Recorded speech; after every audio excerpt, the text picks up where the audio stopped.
What's going on, guys? The Comics Kid 2099 here. Welcome to day 72 of the 365-day graphic novel review challenge. Today, I want to talk to you about Essential Killraven. Killraven is a character from the early to mid 1970s from Marvel Comics, and this book collects a whole bunch of scattered issues. We have Amazing Adventures 18 through 39, Marvel Team Up issue 45, Marvel Graphic Novel issue 7, and Killraven issue 1. Killraven issue 1 actually came out like in the late 90s, early 2000s, but the rest of these issues all came out in the 70s and early 80s. And then this book is by a whole slew of different comic book creators. We have Roy Thomas, Neil Adams, Jerry Conway, Marv Wolfman, Don McGregor, Bill Mantlo, Keith Giffen, Joseph Michael Linsner, Howard Chaykin, Herb Trimpe, and P. Craig Russell. And for the first 4 or 5 issues of this series, it was basically Jack Kirby meets Flash Gordon kind of premise. You have the War of the Worlds from H.G. Wells in the late 1800s. It actually happened, and then the Martians were defeated,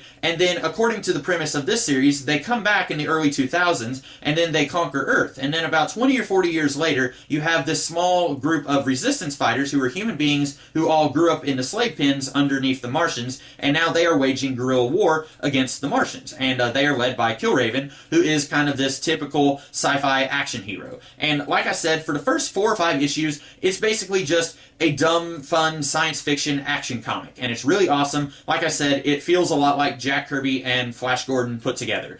You can't really get much more science fiction, fun, action adventure than that. And like I said, it was really awesome, really enjoyable, not especially intelligent in its delivery of the stories, but it was very fun. And if it had continued on that pathway, I think that people would have liked this character and this series a lot more today. But about 5 or 6 issues in, you had Don McGregor. He came on as the writer, and then the series became an entirely different animal than what it was early on. And it became much more thoughtful, much more cerebral. It became more about things. There's one issue in particular I'm thinking of where Killraven kills a whole bunch of adult Martians, and then there's this young Martian who sees him do that, and the whole issue is basically saying that war is good for nothing, and that it's cyclical, and a human being kills a whole bunch of adult Martians because when he was younger, his family was killed by Martians, and then he kills these Martians, and now this younger Martian sees him killing his family, and he vows that when he grows up, he's going to kill human beings. And it's basically saying that it's all a big cycle. It's much more thoughtful and introspective than it ever was when it was just a dumb, fun, science fiction, post-apocalyptic comic book.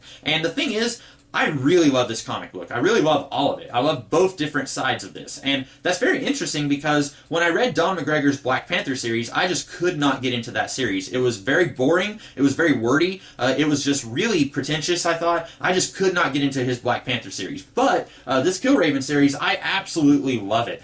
This is a really amazing series, and I love all aspects of it. It's not just the Don McGregor, really thoughtful, really introspective stuff that I love. I also love the Roy Thomas, Marv Wolfman, fun, pulpy science fiction stuff at the beginning. And it doesn't lose the science fiction stuff when it gets into the Don McGregor run. He just tones it down a little bit, and he uses those elements more to serve his more thoughtful, cerebral ideas instead of just making the story be about the science fiction elements. But this series is very much about the birth of a legend, if you will. If you're a big fan of the Nolan Batman trilogy, I know you probably weren't expecting me to draw comparisons to that trilogy when talking about this series, but you know how the Nolan Batman movies, they are about Bruce Wayne creating the legend of the Batman. You get to see a little bit of that sort of thing going on here, where Killraven, even though he is the leader of this group of ragtag warriors, I guess you could say, he is not the only one creating the legend of Killraven. You get to see early on, one of his comrades is going around writing Killraven was here on all these different spots that they hit,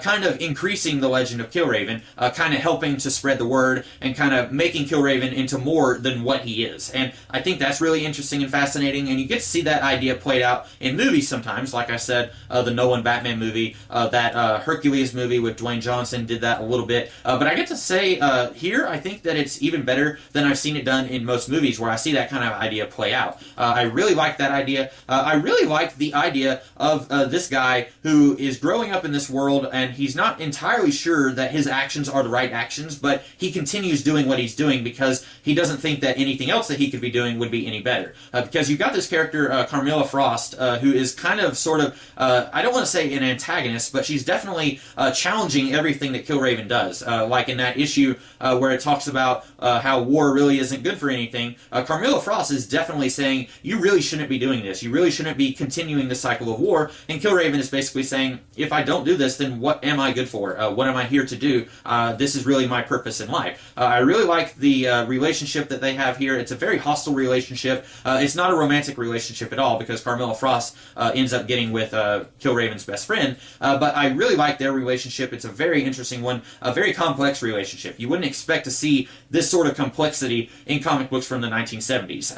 I would say that's a period that you wouldn't necessarily expect to see that kind of level of storytelling. But it's very deftly handled here. I really love most of the characters in this book. I think are fleshed out pretty well. When they start off, they're kind of sort of archetypes, but as the series progresses, you get to see them evolve and change and grow a little bit over the course of the series. And this world, the world of Killraven, does eventually get roped into the Marvel Universe, kind of sort of in the same way that Commandy did at DC Comics in the 70s, where it started off as its own thing, and then later writers kind of said, no wait, we want that to be a possible future for DC Comics. In the same way, Killraven kind of started off as its own thing, and then, like I said, there's an issue of Marvel Team Up where we get to see Killraven meet Spider-Man, and it's okay. Personally, I think that it would be fine if Killraven stayed as its own little world. Of course, it doesn't really matter because after everything that's collected here, we don't really get to see a whole lot of Killraven after that. I know that there was an Alan Davis miniseries in the early 2000s, which I have not read, but other than that, we haven't really got to see a whole lot of Killraven since then.